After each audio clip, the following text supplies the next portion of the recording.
రైతులు పండించిన వరిధాన్యాన్ని ప్రభుత్వం ఏర్పాటు చేసిన కొనుగోలు కేంద్రాలలో విక్రయించి లాభాల పాట పట్టాలని ఎమ్మెల్యే ప్రొద్దుటూరి సుదర్శన్ రెడ్డి అన్నారు.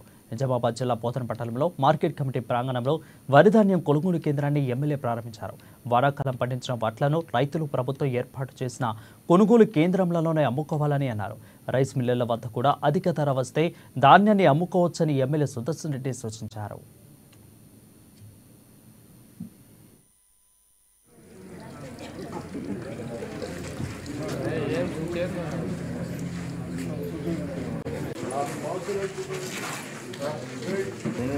మొన్నటి వరకు కొద్దిగా పచ్చిగా ఉంటే బియ్యం సన్న బియ్యం కాబట్టి ఊకనన్నా పుట్టిగానే మాస్టర్ సరిగా లేకుంటే మచ్చలు వస్తాయి, పురుగు తొందరలు వస్తాయి అని అధికారులు చెప్తే వర్షాలు కూడా తగ్గినాయి, వాతావరణం మనకు అనుకూలంగా ఉన్నది కాబట్టి మరి 2 days నుండి రైతులకు గిట్టుబాటు ధర కొరకు ఏదైతే కాంటోలు స్టార్ట్ చేస్తున్నామో మన సాంప్రదాయ ఈ రోజు పోదల స్టార్ట్ అందరూ తప్పనిసరిగా ఇవ్వాలి. అదే విధంగా ఎక్కడన్నా మనకు రేట్లు వస్తే కూడా మన దగ్గర ఇప్పటికే 12 లక్షలు మనకు గోదాములు ఉన్నాయంత, అందరి దగ్గర 4 లక్షలు 300% అమ్ముకుంటున్న వాళ్ళు అందరు పెద్దోళ్ళు అమ్ముకుంటున్నారు.